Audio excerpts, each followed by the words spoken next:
Greek god civil wars. The First Divine War wasn't some grand crusade.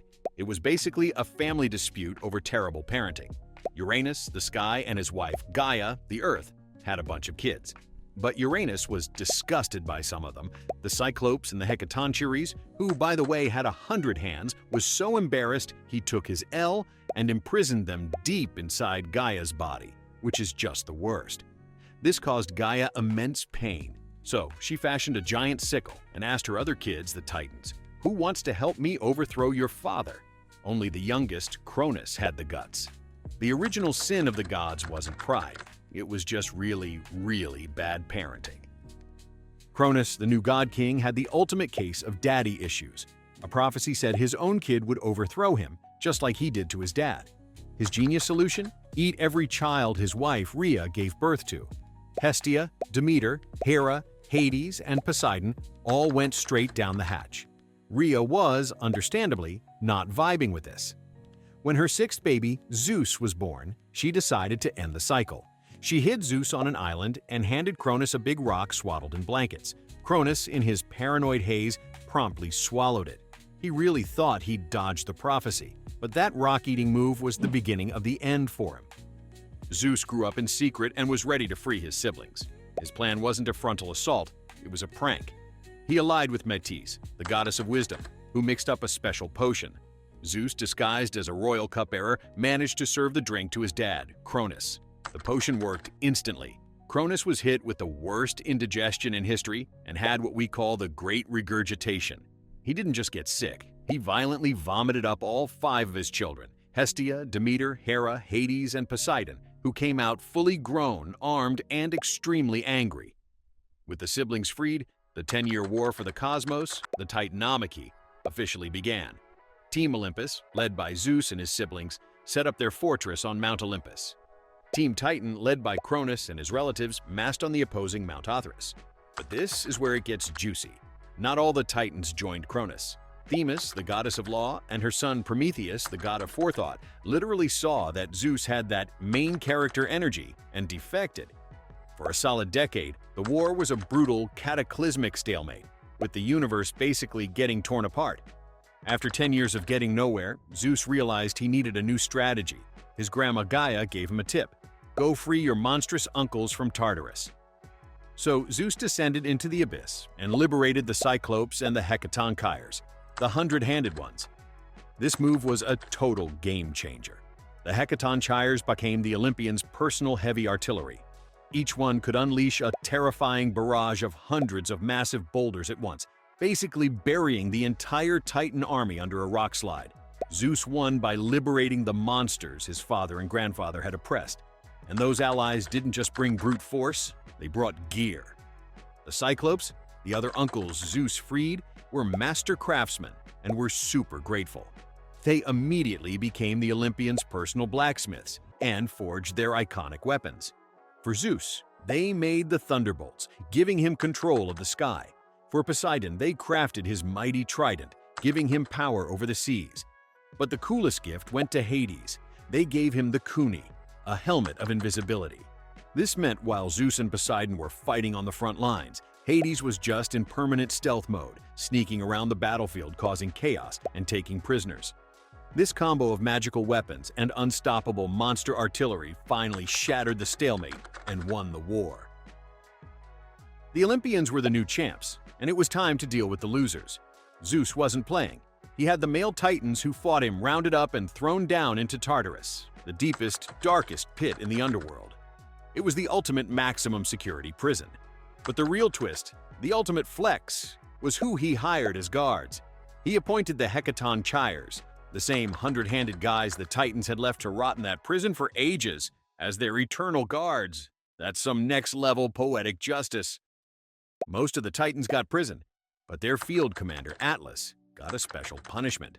For his role in leading the armies against Olympus, Zeus condemned him to stand at the western edge of the world. His job for all eternity? To hold the entire sky on his shoulders, forever separating Uranus, sky, from Gaia, earth. No breaks, no holidays, no sick days. Atlas got the worst job in the entire cosmos. Permanent, unpaid, heavy lifting. He was literally holding up the sky, which is a big L for him. You'd think that would be the end of it, but Zeus's victory party was cut short. Turns out, Grandma Gaia was furious.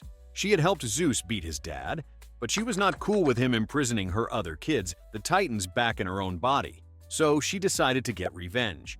She birthed a whole new race of monsters, the Gigantes, or giants. These weren't just big guys. They were colossal, ferocious, serpent-legged brutes, bred for one single purpose, to destroy the new Olympian order. But as the giants geared up to assault Olympus, the gods learned of a terrifying prophecy. The giants could not be killed by gods alone. They needed a mortal hero. Right after becoming the undisputed masters of the universe, the gods realized they weren't all-powerful and had to call for tech support from a human. The mortal hero they needed was Heracles, Hercules to his Roman fans, Zeus's own demigod son. This new war, the Gigantomachy, was all about divine mortal teamwork.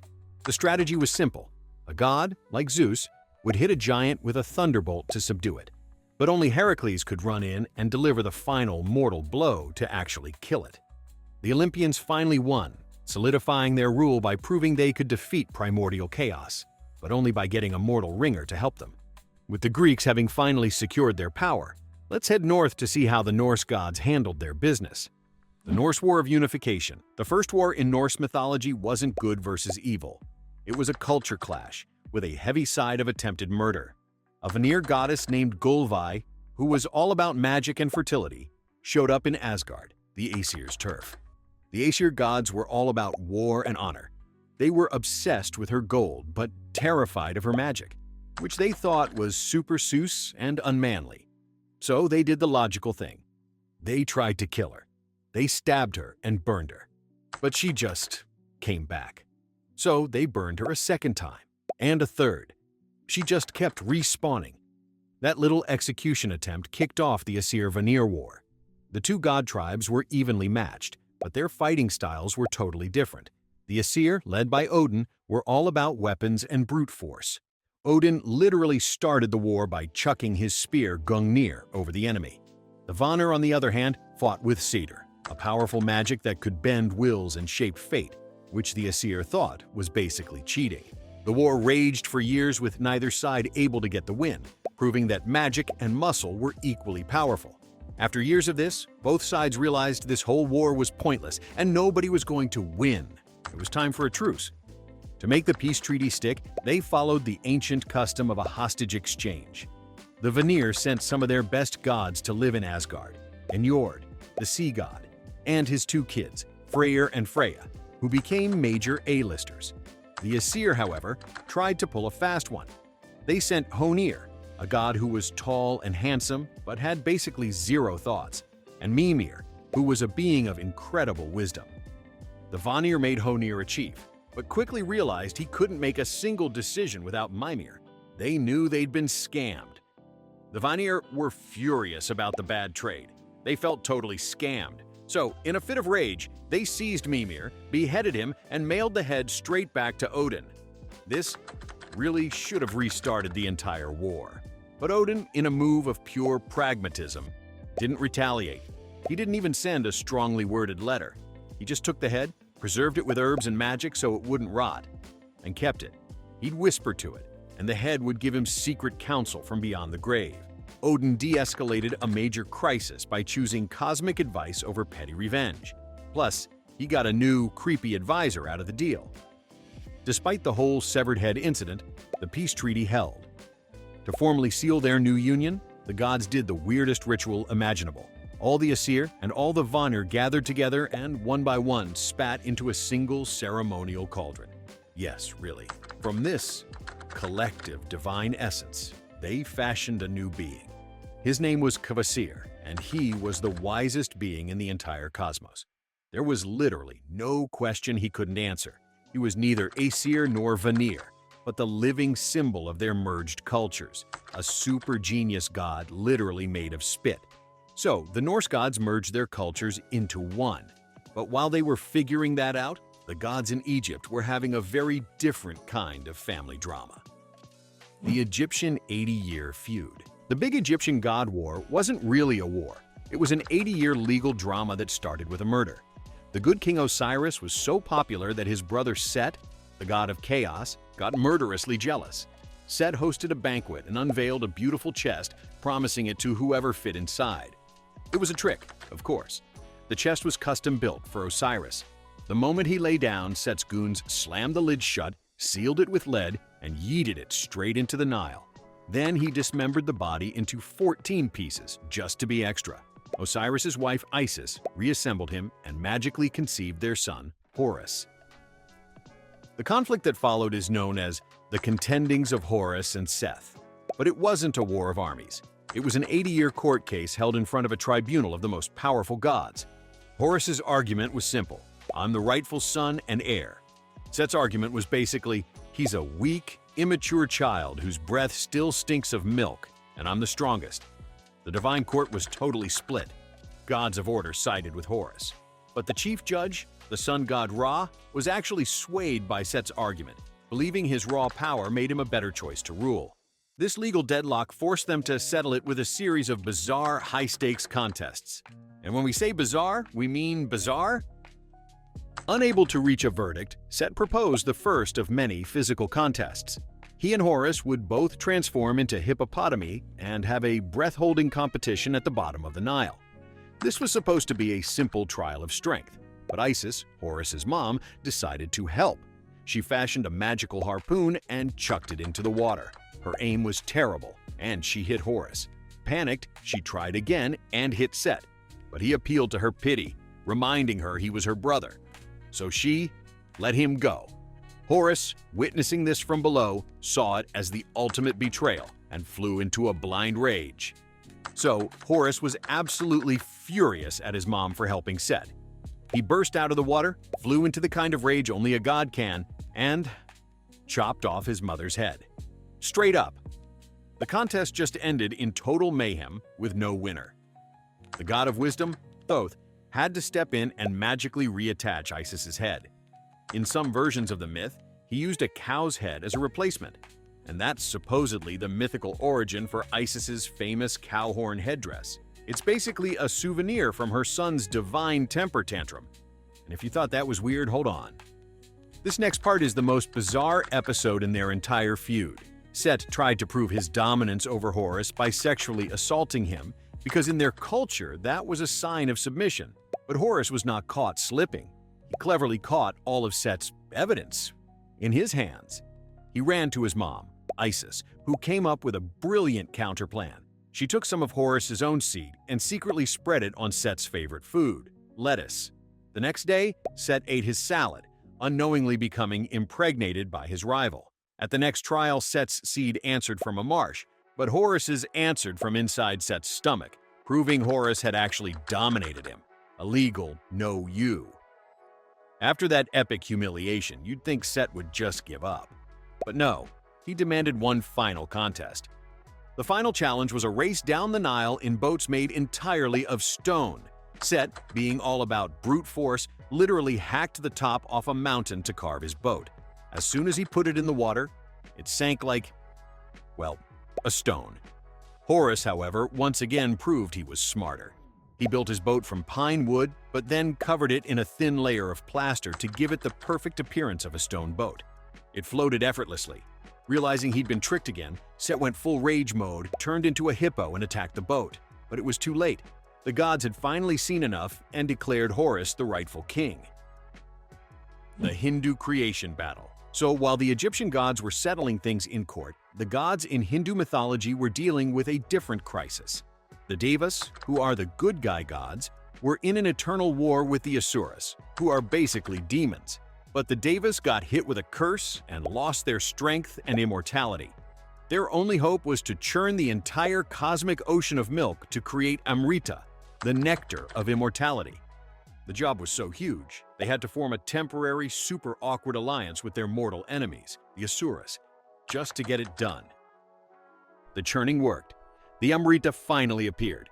The truce instantly shattered, and the Asuras snatched the pot and ran. To save the day, the great god Vishnu pulled the ultimate trick. He transformed into Mohini, a celestial enchantress so breathtakingly beautiful that she literally stopped the war in its tracks.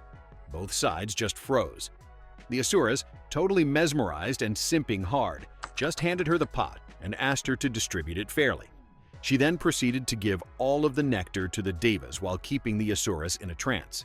By the time the Asuras realized they'd been had, the Devas were immortal again and ready to win.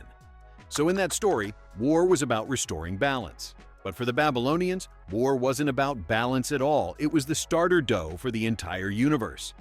The Babylonian creation battle. The Babylonian creation myth, the Enuma Elish, isn't a story about a grand struggle for power. It's a war story about noisy neighbors. In the beginning, only two beings existed: Apsu, the fresh water, and Tiamat, the chaotic salt sea. Their kids, the younger gods, were vibrant, dynamic, and incredibly loud. Apsu got so annoyed by their constant partying that he couldn't get any rest. So he plotted to murder all of his children just to get some peace and quiet. This epic conflict wasn't driven by a prophecy or a lust for power. It was pure generational annoyance. And so, the god Ea killed Apsu, but this just activated Tiamat's final form. She went full-on revenge mode, declared war, and birthed a horrific army of monster dragons and scorpion men. The other gods were terrified. They literally ran away in fear. In their desperation, they turned to the young god Marduk, who agreed to fight Tiamat. But he drove a hard bargain.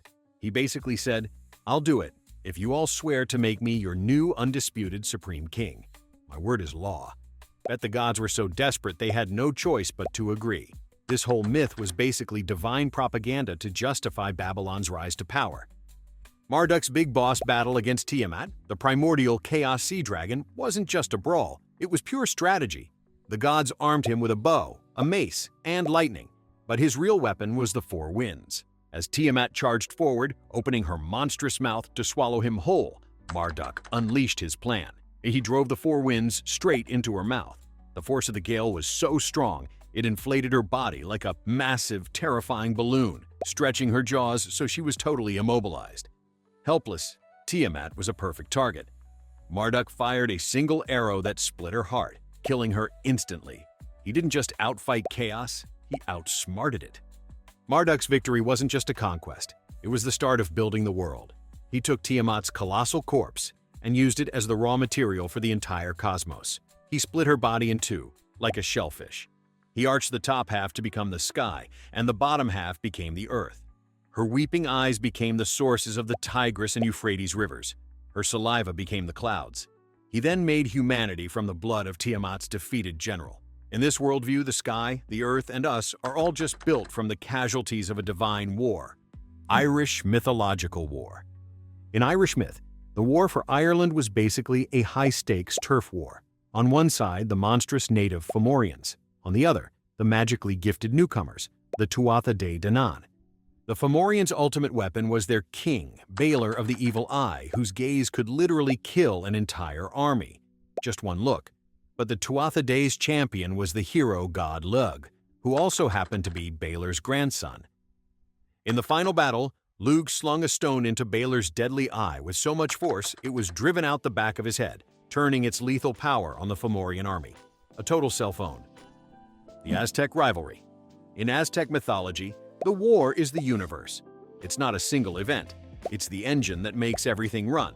The two rival brother gods, Tezcatlipoca, the god of chaos, and Quetzalcoatl, the god of order, are in an eternal cyclical beef. The myth of the five suns says the world has been created and destroyed multiple times, and each end is just these two rivals fighting. One time, Quetzalcoatl knocks Tezcatlipoca from the sky, who then turns into a giant jaguar and eats the world in rage. Their divine war is literally the engine of creation and destruction.